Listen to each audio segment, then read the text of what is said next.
भगवान यहां लिखा है सारी दुनिया सुख के लिए कर्म करती है, सारी दुनिया सुख के पीछे भाग रही है, पर मिलता क्या है? दुख। एक स्त्री, एक पति पत्नी थे, वो पति पत्नी बड़े प्रेम से रहा करते थे। शादी के 4 साल हो गए, कोई संतान नहीं हुई। संतान नहीं हुई तो वो बड़े परेशान रहने लग गए। अभी देखो दोनों पति पत्नी हैं, आनंद से खा रहे हैं, बढ़िया 2 पैसे आ भी रहे हैं, कमाओ खाओ मौज करो, भगवान का चिंतन करो, पर उनका मन नहीं लग रहा है। अब उनको लगने लगा एक बेटा होता तो दोनों पति पत्नी ने डॉक्टर को चेकअप कराया। साहब बच्चा क्यों नहीं हो रहा? डॉक्टर ने कहा थोड़ी सी कमी है, जरा सी दवाई खा लेना ठीक हो जाएगा। डॉक्टर ने दवाई दी, कुछ समय बाद वो स्त्री गर्भवती हुई और समय आया तो सुंदर सा एक बच्चा हुआ, बेटा हुआ। आहा, अब तो घर में खूब खुशियां मनाई गई, लड्डू बांटे गए, वो नाच गाना चल रहा, बधाई हो बेटा हुआ, खूब मौज से मजा आ रहा, बेटा हुआ। अच्छा, अब बच्चा हो गया ना, अभी ये लोग बहुत सुखी थे कि कोई टेंशन नहीं। अब इन्होंने बच्चा क्यों किया है? बच्चा इसलिए किया ताकि इन्हें सुख मिले। चलो देखते हैं। छोटा सा बच्चा माँ की तरफ देखता है, माँ बड़ी प्रसन्न होती है, पापा पापा कहता है, पिता प्रसन्न होता है, तोतली तोतली भाषा बोलता है, माँ बाप का दिल लुभा लेता है, आनंद देता है। वो बच्चा छोटे से बड़ा हुआ और बड़ा हुआ तो पढ़ने स्कूल गया, पढ़ लिख करके आया, बढ़िया ऑफिसर बन गया, बड़ा हो गया, बढ़िया बड़ी सुंदर जॉब लग गई सरकारी। वो 50,000 रुपए महीना वो बच्चा कमाने लगा। माँ बाप को बड़ा सुख मिल रहा है, सुंदर है, लड़कपन से लेकर अभी तक बहुत सुख मिला है ना।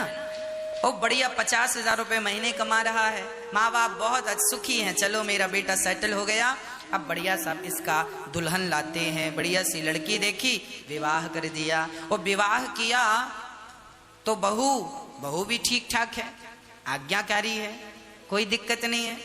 परंतु अचानक बेटे को जाना पड़ा, काम के सिलसिले में किसी और शहर में जाना पड़ा। अब माता पिता इस शहर में हैं और बहू बेटा दूसरे शहर चले गए। दोनों अच्छे थे, बेटा भी अच्छा था, बहू भी अच्छी थी, सब बढ़िया था। अब दूरियां हो गई। अब वैसा ही हाल हो गया जैसा बच्चा होने के पहले था।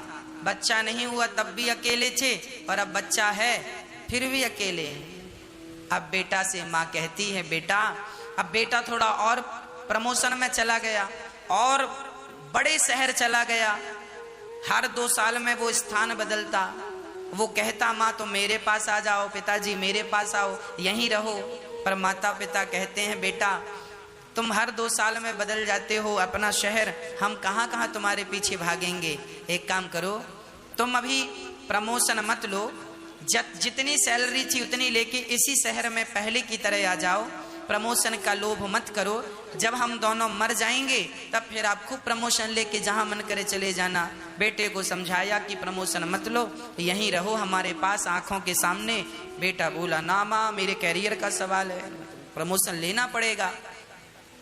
उसका इतना प्रमोशन हुआ कि वो विदेश चला गया, आउट ऑफ कंट्री, भारत के बाहर चला गया, और दोनों पति पत्नी वहां सेटल हो गए। और यहाँ माता पिता अकेले बस फोन से बात, बेटा कैसे हो, ठीक हो, कब आओगे? माँ अगले साल आऊँगा। अगले साल आया तो 2 दिन के लिए आया, फिर चला गया। अब कब आओगे? 2 साल बाद आऊँगा। 2 साल बाद आया, 1 दिन बाद फिर चला गया। दोनों पति पत्नी बूढ़े हो गए, मरने की स्थिति आ गई। अब तो रोटी बनाई नहीं जाती, गिलास भर पानी उठाया नहीं जाता, शरीर जर्जर हो गया। एक इच्छा है कि बेटा पास होता, नाती पोते पास होते, इनको देखती और बुढ़ापा आनंद से गुजरता, मौत भी अच्छे से होती, पर ये सब कहाँ संभव था। अब तो बच्चे पराये से लगने लगे, बच्चे परदेसी हो गए हैं, कमाने के लिए गए हैं, माँ बाप को भूल चुके हैं, उनके पास माँ बाप के लिए कोई समय नहीं है। माँ बाप ने जो जो उनके लिए किया लगभग सब भूल गए हैं, कोई उपकार नहीं मानने को तैयार है। माँ बाप की इच्छा है कि मैं बच्चों के साथ रहूं, बच्चे मेरे साथ रहें, पर बच्चे तो केवल पैसे के लिए भाग रहे हैं। और अंत में वो दोनों पति पत्नी, उनमें से पत्नी चल बसी, उस पुरुष की, उसकी माँ जो विदेश चला, उसकी माँ चल बसी, माँ चली गई, बूढ़ा बाप फिर एक घर में अकेला। बच्चा नहीं हुआ तो भी तुम अकेले थे, और बच्चे हो गए तो भी तुम अकेले हो। क्या मिला? सारी जिंदगी ये सोचते रहे अब सुख मिलेगा, अब सुख मिलेगा। सुख के इंतजार में बाल पक गए, दांत गिर गए, बुढ़ापा आ गया, मौत आ गई, पर सुख नहीं आया। कहो सरकार, यही हाल है संसार के कि नहीं? इसलिए कहता हूं, सुख चाहते हो, हम ये बिल्कुल नहीं कहते कि बच्चों को जन्म ना दो, बच्चे हों, पढ़ाओ लिखाओ, संस्कारी बना दो, पर बच्चों के भरोसे मत रहो। ये बच्चों से जो प्यार है तुम्हारा, यही प्रेम, ये बच्चों का प्यार कल को तुम्हें रुलाएगा, तुम्हें कष्ट देगा। जितने जल्दी हो सके बच्चों का विवाह कर दो, और बच्चों से धीरे धीरे ये जो तुम्हारे प्रेम के तार जुड़ गए थे, इन प्रेम के तारों को विवेक की पिंचिस से काटना शुरू कर दो। यदि ये विवेक ज्ञान से यदि ये प्रेम के तार कट गए, तो ये तार काट के फिर भगवान की तरफ जोड़ देना, तो प्रेम भगवान से हो जाएगा, फिर रोना नहीं पड़ेगा। और नहीं, पूरी जिंदगी बेटा के लिए रोइए, बहू के लिए रो, नाती के लिए रो, पोते के लिए रो, व्यापार और बिजनेस के लिए रो, सारी जिंदगी रोते रोते निकल गई।